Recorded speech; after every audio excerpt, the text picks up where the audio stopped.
Olá, minha gente bonita e faceira! Leandro Camargo em Diamond, nós já estamos aqui no bate-papo, porque hoje ainda mais felicidade e ainda mais ação e puxão de orelha. Será que tem puxão de orelha hoje? Será que tem acorda leão hoje? Acho que sim, porque o nosso tema é fluente. Hoje eu recebo a minha queridíssima amiga, que eu já estava morrendo de saudade da presença física e espiritual, da sapiência e dos conselhos que ela dá.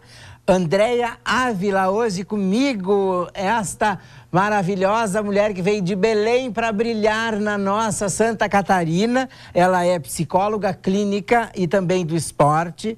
Ela é palestrante e mentora de carreira, terapeuta cognitivo-comportamental e também é colunista de O Francisquense, lá de São Francisco do Sul. Qual é o tema de hoje? Acorda, minha gente! A essência do amor próprio e as suas interfaces ou interfaces. O que será isso? Já já a gente vai descobrir. Sandra Querubim, um beijo para você, querida, que sempre nos assiste todas as noites e enlouquecida, sintonizando no digital. Que bom que ela se achou! Coloca lá no automático e vem, você me enxerga no digital. Super beijo. Viva os Diamonds, Val!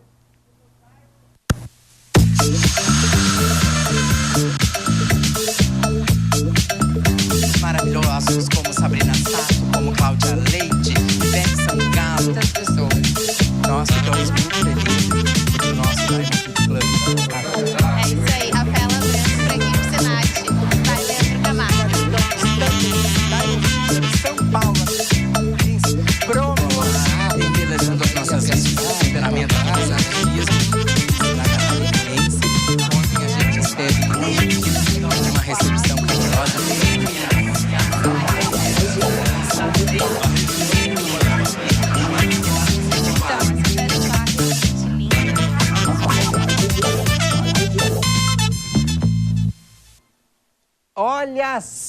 Olha só, chegamos de novo e chega de Leandro Camargo, agora é a Andréia Ávila aqui marcando presente. Tava com saudade já. Pois é, né, amigo? Tanto tempo. Boa noite a todos. Boa noite pra você. A gente já fizemos as nossas fofoquinhas aqui, já fizemos né? o tricô, pronto, combinamos no preto, né? Você tá no preto branco, eu tô no preto e prata.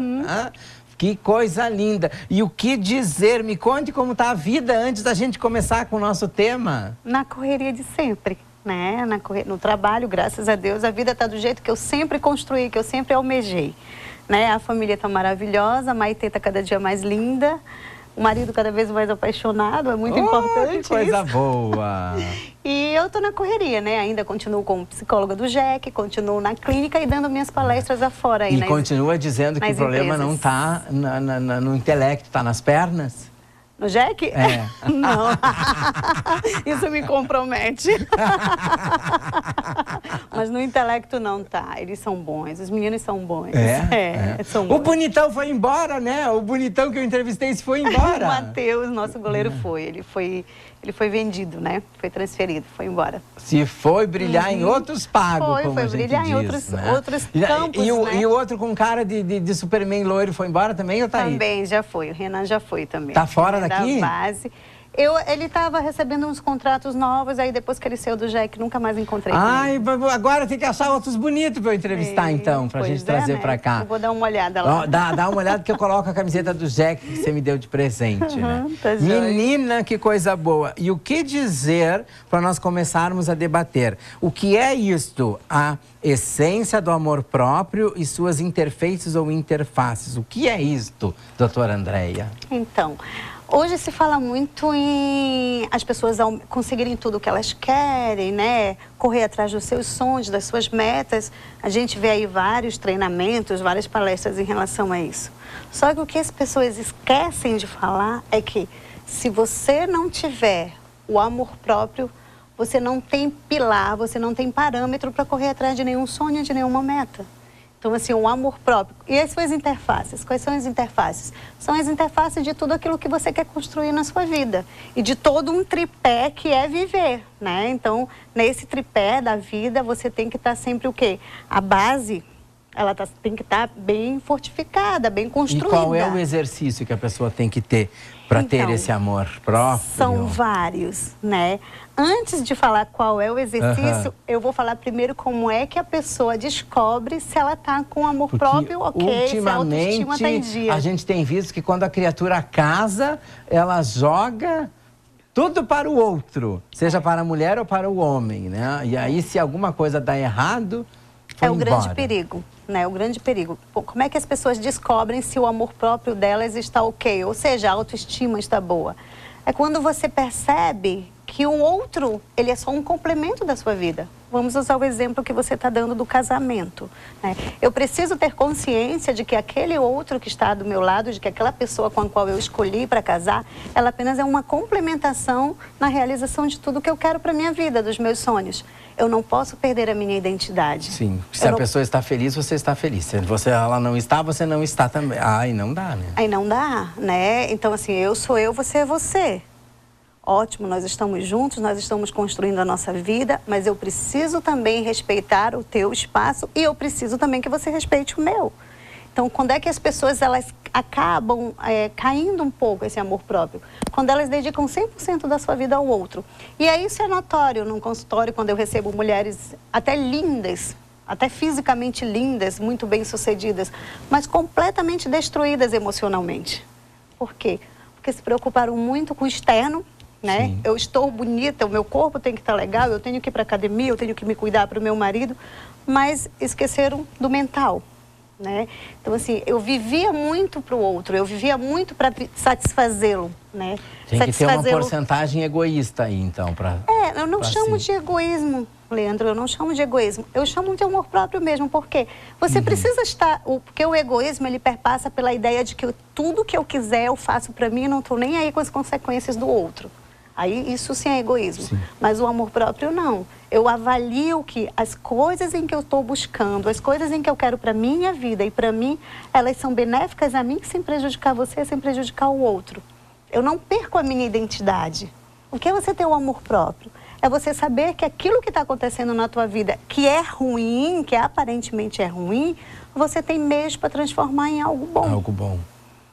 Então, eu sempre falo para as minhas pacientes na clínica o seguinte: hoje as pessoas estão muito preocupadas com o que veem, né? Nós vivemos muito de uma casca, de uma aparência, né? E a gente não olha muito para dentro de si.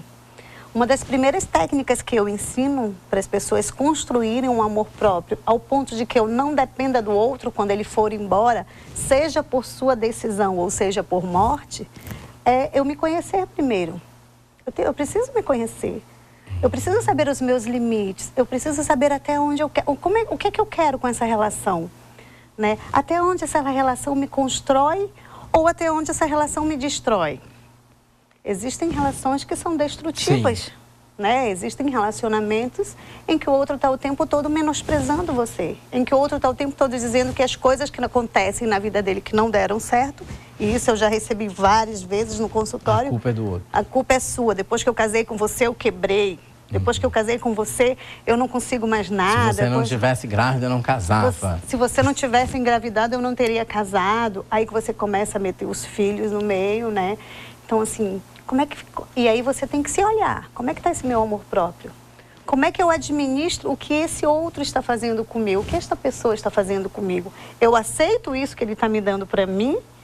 Quem não tem amor próprio, quem não tem uma boa autoestima, não aceita. Não aceita.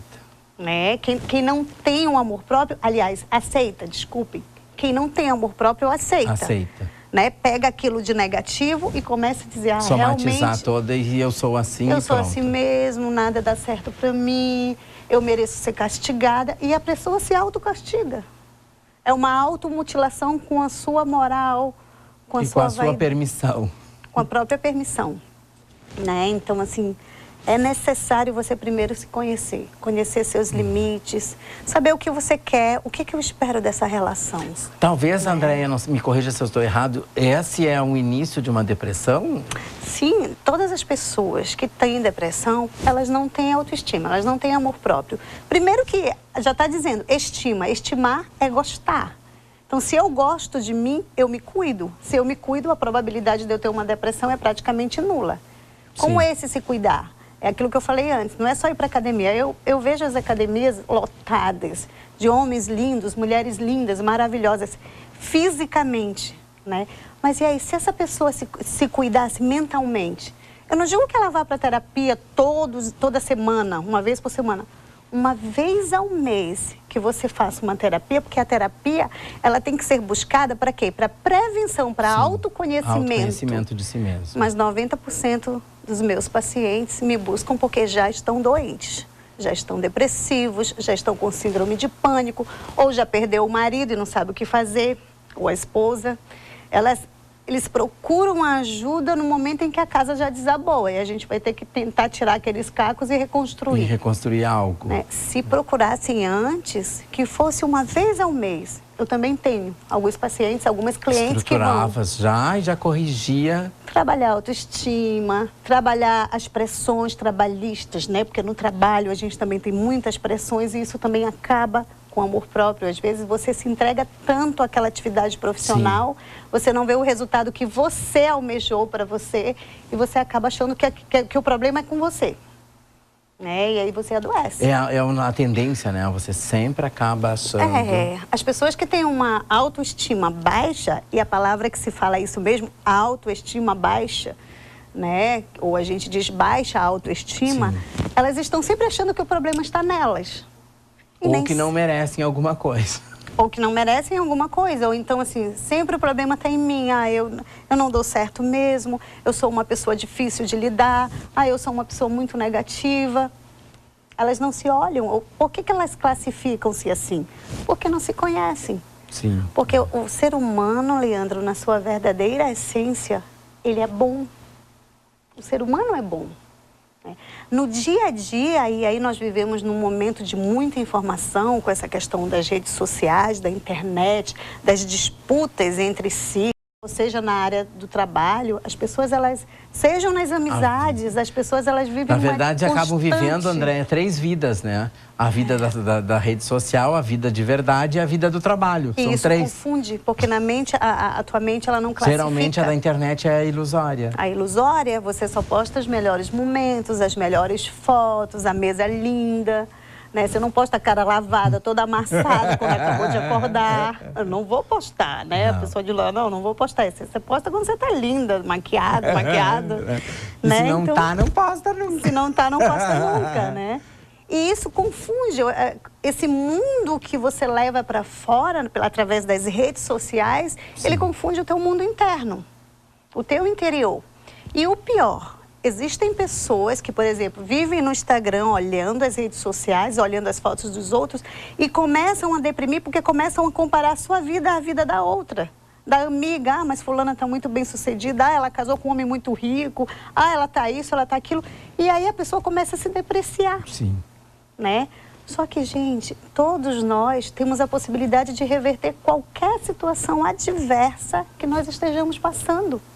A responsabilidade do que acontece na sua vida é única e exclusivamente sua. Ela não é do outro. Ela não é do outro. Só que é mais fácil você não se enxergar e jogar a culpa no outro, né? É o que as pessoas fazem. A grande maioria faz isso. Né? Mas por quê? Porque é muito fácil assumir algo de ruim que aconteceu comigo de uma forma me colocando como vítima para que o outro tenha pena de mim. Sim. Tadinha. Olha como ela é frágil. Tadinha, olha como ela não conseguiu. Né? Isso é ruim. Demais. Isso é falta de amor próprio. Então, assim, pessoas depressivas, lógico, não têm amor próprio. Se tivesse, não teria nem entrado na depressão. Porque mesmo que independente do problema em que te trouxe a depressão, se você primeiro se ama, você não deixa o outro te machucar. Você citou o caso da beleza física, né? A beleza externa. No dia 30, lembra que eu comentei no grupo? Que rapaz lindo, o ex-Mister São Paulo, que do nada, né, chegou em casa do trabalho e tal, cumprimentou, conversou com todo mundo, disse que ia pro quarto repousar um pouquinho e estranharam que o repouso estava demorando demais. Quando abriram a porta, um rapaz lindo, 30 anos de idade, se enforcou. Pois é, depressivo? Né? E aí? Tinha depressão, né? Aparentemente com uma vida bonita, né? Sim. Brilhante, mas e aí dentro estava destruído. É importante enfatizar, todo suicida era depressivo, mas nem todo depressivo é suicida. Ou seja, é aquela nem história, todo... né? É covarde para não enfrentar e corajoso para fazer o ato. Muita coragem, né? Muita coragem. E existem até estudos científicos que ainda estão em contradições, alguns cientistas entram em contradição na neurociência, em que no momento do suicídio, alguns estudos dizem que a pessoa se arrepende, na hora em que ela está cometendo. Mas aí não tem o que fazer. Aí não tem o que fazer, já fez. Né? Então, assim, existem neurônios, as nossas sinapses cerebrais, elas indicam, existem comprovações científicas em relação a isso. Só que é um a pessoa estudo se arrependeu. que a pessoa se arrepende no momento em que ela se suicida. Nos últimos segundos, porque as nossas sinapses, elas trabalham em milésimos de segundo. O nosso cérebro trabalha a nível de milésimo de segundo. Um segundo para nós, para o nosso cérebro, é milésimo de segundos. Né? E aí existem algumas substâncias que são soltadas, né? no teu hipotálamo, em que mostra que são substâncias de momento de tipo de susto, que seria o do arrependimento. O que é que eu estou fazendo? Nossa. Né? Por que eu estou fazendo isso? E aí, aparentemente, você não entende, né? Como? Para a família fica complicado, isso. Porque a pessoa que se suicidou, ela acabou o problema dela, mas ela deixou um grande problema na família. A última coisa tão distante de uma baixa autoestima, não é tão distante não, né? Naquele momento você vai lá e faz. No momento do desespero, a pessoa vai e faz. Né? Isso é muito complicado, por isso que eu digo para as pessoas, você que tem depressão, fique muito atenta. Tá? Isso não quer dizer que você vai se suicidar, mas a depressão, ela é um indício de é um problema seríssimo, um indício de um futuro suicídio. Né? Pode ser que você não se suicide, que o ideal é que não faça isso. Depressão, André, é doença, é distúrbio? A depressão é uma doença. É uma doença. Ela não é distúrbio de personalidade, ela é uma doença. Eu posso ter, você pode ter, qualquer pessoa como câncer pode adquirir uma depressão. Mas nós podemos o quê? Nós podemos prevenir para que essa depressão não venha nos atingir. Em que sentido? Trazendo à tona para resolver os problemas mal resolvidos. Sim. A depressão pode ser um acúmulo de suas situações mal resolvidas ou uma única situação que te trouxe um nível de estresse muito alto e você não administrou bem. E cada vez que alguma coisa acontece, você somatiza, você lembra, se vê na situação de novo e vira um... Existe uma síndrome que nós trabalhamos muito na clínica que chama síndrome do estresse pós-traumático. Essa síndrome ela pode ser adquirida depois de um ano de um acontecimento, até 20 anos depois de um acontecimento traumático. Então, nós estamos em 2018, em 2038, me acontece alguma coisa hoje que aparentemente eu administrei bem. Você administrou legal. Em 2038, eu posso entrar numa depressão com esse acontecimento aqui. Então, atentem as pessoas que têm depressão, que têm síndrome de estresse pós-traumático. Existem situações que você camufla que foi resolvida, né?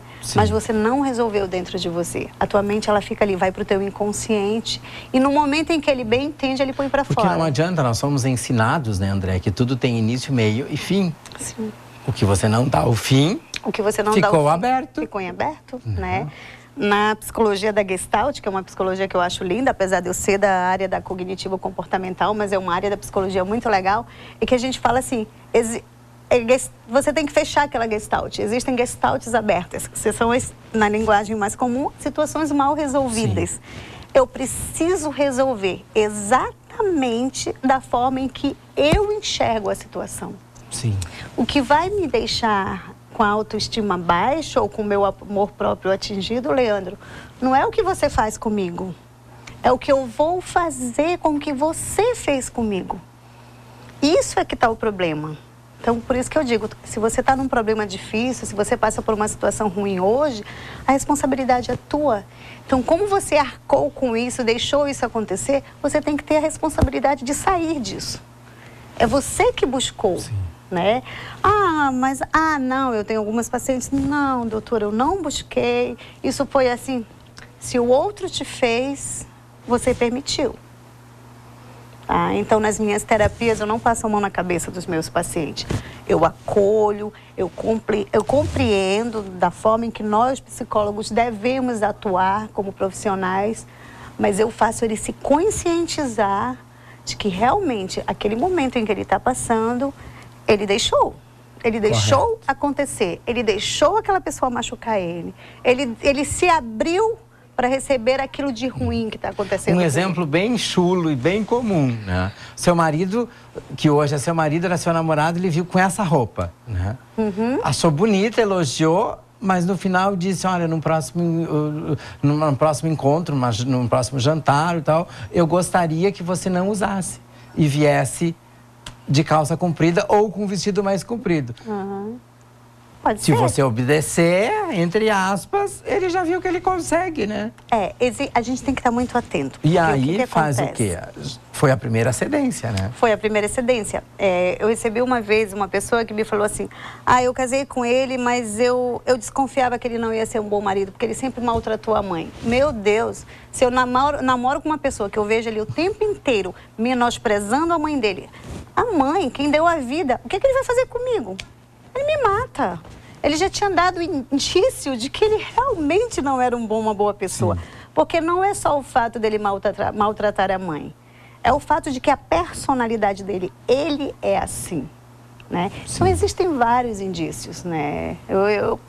A gente vive, né? E a gente também tem que pegar os exemplos da nossa vida, de relacionamentos anteriores. Aqui a gente né, acabou indo por uma veia falando mais de relacionamento familiar e casa. Mas tem uma nuance, tem no trabalho que a gente pode verificar que é praticamente igual, só não é marido. Né? Claro. Mas existe subordinado e superior, colega com colega. Em todos os âmbitos... Sim, é sempre casamento, né? É sempre casamento. Tem uns que é maritalmente e tem outros que é casamento. De tudo. Existe uma síndrome que não é falada, é muito importante falar, e eu gosto sempre, Leandro, de tudo que eu falo baseado... Gente, tudo que eu falo são baseado em casos científicos. Eu estudei para isso. Eu não vim aqui falar de livrinho de autoajuda que eu li lá e vim falar que eu entendo das livrinho coisas... de autoajuda é ótimo para quem escreveu, né? Que ganha dinheiro. Para quem escreveu é ótimo. Mas eu falo baseado na psicologia propriamente dita, na ciência da psicologia, tá? Então, assim, todas as minhas palestras, eu não ponho as imagens e vou lá para frente do palco, seja lá do auditório da empresa, para falar bonito, para ser aplaudida no final. Não, eu me preocupo em passar a informação correta, em que a ciência, tudo que eu falo através da ciência. Né? Eu não falo do livro de autoajuda que foi lido, que eu acho que é assim. Não, tudo que eu falo eu não acho. Eu tenho certeza.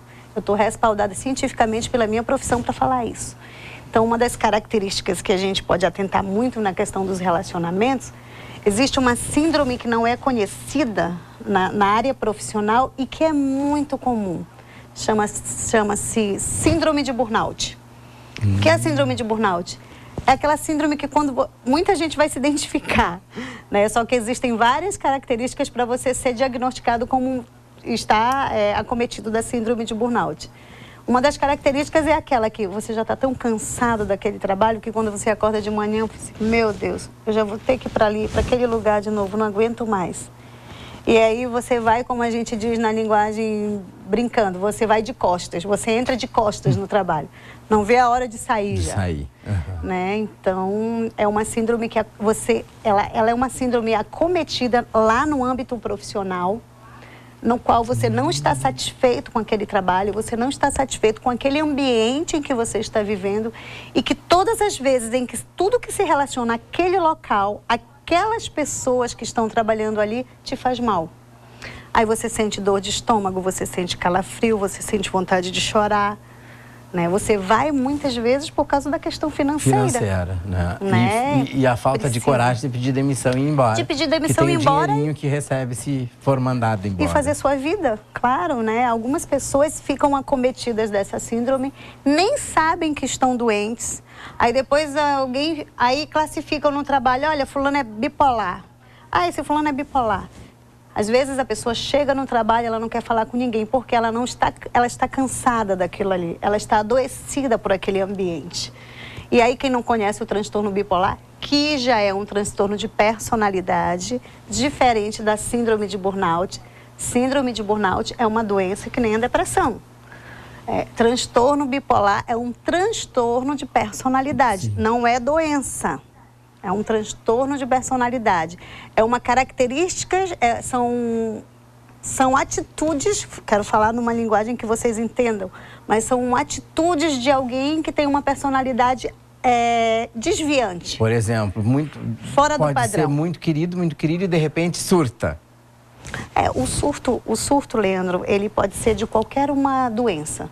Pode ter um surto psicótico, tá? Pode ter um surto esquizofrênico. Então eu errei no exemplo do distúrbio de personalidade. O distúrbio de personalidade, todos os distúrbios de personalidade são característicos de comportamentos. Aquela pessoa se comporta de uma forma diferente, de uma forma que não... Por exemplo, o transtorno bipolar não é só aquele transtorno em que a pessoa, hoje ela não está legal, amanhã ela está bem. Não. O transtorno bipolar, a pessoa tem várias fases de altos e baixos em que ela está alegre, fica triste. Dentro de 24 horas, ela oscila o humor dela. Bipolaridade. Isso é bipolaridade. Okay. Ela tem uma oscilação do seu humor. A síndrome de burnout, por exemplo, que a gente estava falando agora do trabalho, não é aquela pessoa... Agora eu entendi perfeitamente. Ela fica triste quando ela vai trabalhar. Sabe, passou pela porta, tá linda, não tem nada mais. Não tem nada mais. Ela não gosta daquele ambiente, ela adoece naquele ambiente. É uma síndrome muito comum com motoristas de ônibus. Houve uma pesquisa em que grande parte aí... Os donos das empresas de ônibus, eles precisam despertar muito para isso. Os motoristas de ônibus... Pelo estresse do dia a dia, pelo aquele estresse do trânsito, pelo estresse daquele trabalho que lida com muitas pessoas e com pessoas que também estão correndo, estão cansadas, estão estressadas. E houve uma pesquisa em que existe um alto índice de síndrome de burnout em motoristas de ônibus. Fica o dia inteiro, fica o horário de trabalho preso, fechadinho. Então tem várias outras síndromes. Se a gente for falar, a gente passa a noite inteira aqui. Nossa, meu Deus, como é complexo essa história. Muito complexo. De buscar a felicidade, se conhecer e ser feliz. Socorrei-me. É complexo, mas o tem amor que começar próprio, pelo amor próprio. Tem que começar pelo amor próprio. Quando eu me amo... Tem aquela música que diz, eu me amo, não posso mais viver sem mim. Né? É bem interessante, porque o que acontece? Quando você se ama, você realmente se põe em primeiro lugar. Diferente do egoísmo, né? Aquilo que eu expliquei no início. Mas assim, eu preciso estar bem para me poder te amar. Eu preciso estar bem para me poder amar o outro. Eu preciso estar bem para me poder amar o meu colega de trabalho. Porque a gente ama também todo mundo. A gente ama os colegas de trabalho. O amor, ele se diversifica em várias formas, em várias formas de se demonstrar para o outro. Então, as relações sociais, nós temos amigos, nós temos grupos sociais, nós temos os grupos da igreja, que a gente ama aquelas pessoas, ama estar ao lado daquelas pessoas, né? Mas como é que você está? Como é que você está com você? Um dos testes que eu aconselho as pessoas fazerem, e eu acho muito legal, é você ir no cinema sozinho. A gente sempre convida alguém, né? Sim. Vamos no cinema. Geralmente a gente não faz nada sozinho com a companhia da gente mesmo. Sempre com alguém. Você precisa se testar. Será que eu me basto? Será que eu gosto da minha companhia? E uma das coisas legais para você se testar, vai no cinema sozinho. E te observa. Como é que você assiste esse filme? Você realmente se concentra no filme ou você se incomoda por estar sozinho? Tem alguém desconhecido do teu lado, aí o filme é de comédia e você tem vergonha de dar gargalhada porque não tem ninguém do lado para você rir e comentar sobre o filme. Né? É bem interessante. É um teste que eu mando as pessoas fazerem, eu aconselho as pessoas a fazerem para ver como elas se sentem com elas mesmas. Né? Será que você se basta? Né? Ninguém nasceu para viver sozinho, né? Isso é bíblico, né? Deus, quando fez Adão, fez a Eva. Então, ninguém nasceu para viver sozinho, mas você também precisa ter seus momentos sozinho. Sim. Né? Eu, outro dia, conversando com uma pessoa, e ela disse assim, quando eu vejo meu marido o tempo todo no celular, às vezes ele fica quieto ali no celular, isso me incomoda. Eu falei, deixa ele se curtir um pouco. Deixa ele estar um pouco sozinho. Vai, faz outra coisa. Então assim, mas eu trabalho o dia inteiro, ele trabalha o dia inteiro, mas quando a gente está em casa a gente precisava se curtir mais. Não necessariamente todos os dias tem que ser assim. Porque você acaba virando uma rotina de vida em que ele também precisa ter o espaço dele. Estar em casa um pouco sozinho, como você também, né? Ah, mas ele não está sozinho, ele está no celular. Respeite a opção dele.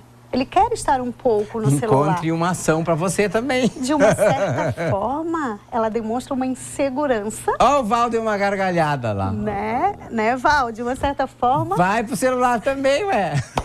De uma certa forma, ela demonstra uma insegurança, né? O outro tem que estar, não, ele tem que estar na televisão, ele tem que estar ali, ó. Porque se ele pegar o celular, ele já está se comunicando com alguém, ele já está vendo o Instagram, ele está vendo as mulheres bonitas. Opa, a autoestima baixa. Sim. Vamos dar uma olhada aí no que está acontecendo dentro de você, dentro dessa cabecinha. E geralmente não, né, pode estar passando uma Julia Roberts nova na frente e que a mulher não vai elogiar, né? Vai dizer que não, que é feia, que é feia. Algum defeito vai ter. Porque, né? E às vezes o defeito que ela joga na outra é ela que tem, dela, né? É dela. Nós somos muito hipócritas às vezes com as pessoas. A fulana é muito branca, Beltrana é muito baixa. Ai, não gostei do cabelo. Ai, o peito podia ser maior. Ai, não sei o que lá. Às vezes dá vontade de dizer, né? Mas quem sabe tu olha assim, né? Dá uma olhadinha. Atente para isso. São características que mostram comportamentos doentios, relações tóxicas, que a gente chama. Existem relações tóxicas, né? Não só no relacionamento entre namorado, namorada, marido e mulher, não só no relacionamento. No relacionamento num todo. Existem amizades de relações tóxicas. Existem amigas que querem que eu seja só amiga dela. Olha, eu sou amiga do Leandro. Ah, mas a fulana não gosta do Leandro, então ela não... Não, então tu não vai ser mais amiga do Leandro, tu vai ser só minha então amiga. Ferrou, que tem tanta gente que não gosta de mim. Difícil. Mas eu aprendi a respeitar. Porque tem gente que não gosta de dinheiro, tem gente que não gosta de Jesus Cristo. Isso, a gente respeita, né? No universo de Joinville, acho que tem uns 9. Tá bom, né? 10 anos, 9, só tá ótimo. Tá ótimo, né? Só 9 que não gostam de você? Eu acho. Nossa, numa população declarado, acho que é 9 só. Uma população de mais de 600 mil pessoas, eu acredito, né? Tá ótimo mesmo. Ótimo, tá né? Em compensação, tem todo o norte de Santa Catarina e as amigas que amam. Pronto. Então a gente tem que estar muito atento, voltando à ideia do relacionamento, né? As pessoas dão indícios de que elas são doentes. E a gente tem que ter muito cuidado, porque se você se relaciona com alguém dominador, com comportamentos perigosos... Existe um livro que eu indico bastante, eu até tenho que falar com essa autora, porque eu indico muito esse livro dela, eu tenho que começar a ganhar comissão. Chama-se Mentes Perigosas.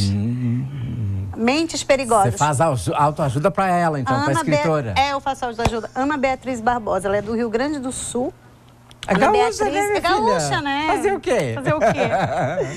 A Ana Beatriz foi muito feliz na hora que ela começou a colocar tudo que nós da psicologia sabemos, todos os pensamentos, todas as ideias naquele livro, porque ela escreveu um livro bem enxuto sobre como os psicopatas se comportam. E aí, atente para isso, porque o psicopata, ele não necessariamente tem que matar, tá? Não é psicopata só aquele doente que mata, não. Existem psicopatas no nosso meio, com pequenos comportamentos em que eles matam seus sonhos. Aquele marido que mata o seu sonho de ser uma empreendedora, de ser alguém que vai aflorar na área profissional. Aquele namorado que mata a sua alegria de viver, né? Aquele parente mesmo, às vezes, pasmem, até um irmão, uma irmã, que mata o sonho da outra, né? Que está querendo se beneficiar de algo em cima da outra. A gente tem que ter muito cuidado. Então, existem muitas pessoas que têm mentes perigosas, que têm comportamentos psicopáticos e que não necessariamente são psicopatas. Tá? Ela tem comportamentos. Porque o que é o psicopata? O que é a psicopatia? É aquilo que eu faço para ti, em que eu me beneficio de ti e eu não tenho pena de você. Eu não tenho dó do que eu estou fazendo com você. Eu quero saber de mim. Então, você que vai para lá com a sua dor, com aquilo que eu te fiz de ruim. Isso é porque falta alguma coisa em mim que eu não tenho essa percepção ou porque eu quero fazer mesmo? Não, faz consciente do que quer fazer. E não sente dó nenhuma? Não sente dó nenhuma. Não tem, não. As pessoas que têm comportamentos psicopáticos, elas não necessariamente precisam matar. O psicopata, ele não necessariamente precisa matar para ser psicopata, porque criou-se aquela figura, né? Matou, é um psicopata. Ele fez com requinte de crueldade. Não.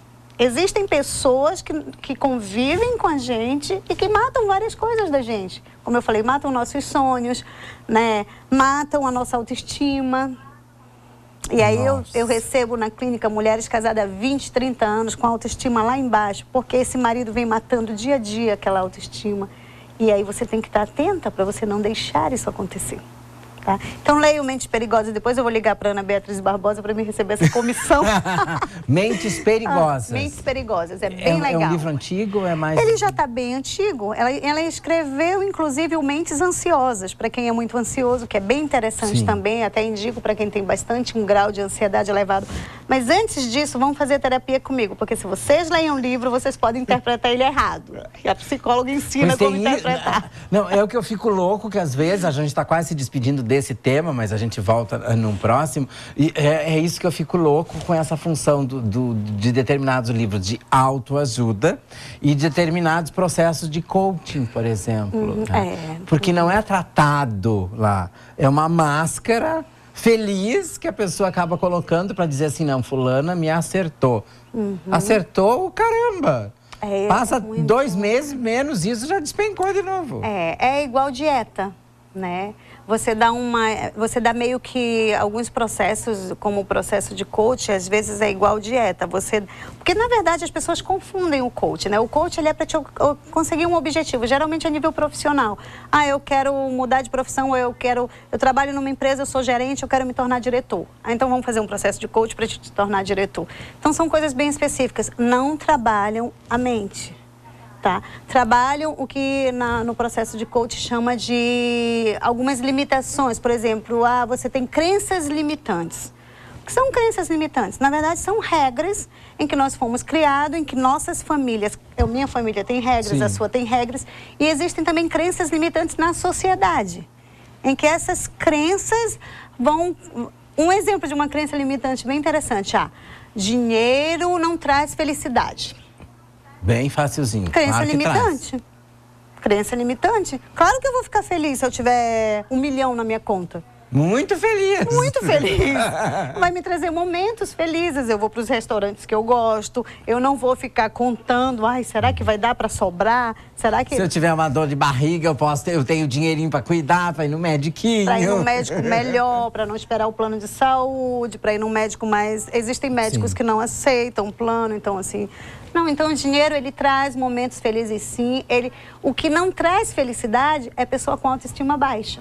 Não traz. Ela pode ter o maior dinheiro do mundo, mas ela não é feliz. Tá? Então, assim... E aí, o que vem nessa questão dos processos de coaching são as crenças limitantes que são trabalhadas, que é o que nós trabalhamos na psicologia cognitivo-comportamental. Só que numa forma... Só que de uma forma científica. Com técnicas... E na hora trabalhando outras questões que aparecem, porque aparecem, né? Você é um todo, você não é só aquele ser humano que trabalha. Você é aquele ser humano que trabalha, você é aquele ser humano que tem uma vida social, você é aquele ser humano que tem um relacionamento, que tem uma família. E faz a evolução, né? Porque senão você desencarna e volta numa outra vida, por exemplo, e poderá vir tudo igual de novo ou pior. Os espíritas sustentam bastante Sim. isso, né? O espiritismo, ele sustenta muito esse lado da questão da reencarnação. Assim, eu acho é uma questão de uma discussão muito longa também, porque para nós psicólogos nós não trabalhamos muito a questão da religião. Sim. Né? O que a gente diz procure aquilo que você exercite a sua fé, que você esteja bem, que faça você se sentir inteiro. Por exemplo, eu sou evangélico, alguém diz, eu sou evangélica, eu sou católica, eu sou... Ótimo, você está feliz com a sua religião? Isso te deixa mais tranquilo, isso não te adoece, isso exercita a sua fé. Isso não afeta o seu amor próprio? Isso não afeta o seu amor próprio. Quando você vai na igreja, você se sente bem, é ótimo, tá? Me sinto... Então, perfeito. Tá? Não existe a religião perfeita. Existe o ser humano imperfeito dentro da religião. Aí isso é complicado, porque religião nenhuma salva. Isso dá mais um programa, doutora. Mais um programa. Socorrendo. Do meia-noite a gente está quase virando rei e rainha já. Que tal na sua próxima visita a gente falar, para que eu encerre aqui, né? A homossexualidade virou moda? Vamos falar. Olha, eu ouso dizer um pouquinho que sim. Parece que está virando moda. É que as pessoas, é aquilo que eu te falei, as pessoas elas não se conhecem. Elas não sabem nem o que elas querem para a vida. Virou experimentação, então? É um teste. Eu vou experimentar, eu vou provar. É igual comida, né? Se eu gostar, vai. Se eu gostar, vai. Se eu não gostar, não vai. Mal, de novo. Falta de quê? De se autoconhecer. Né? Porque se eu me conheço, eu sei quem eu sou. Eu sei quais são as minhas preferências sexuais. Né? A pessoa que não se conhece, eu vou experimentar. Então, viram? Não dá.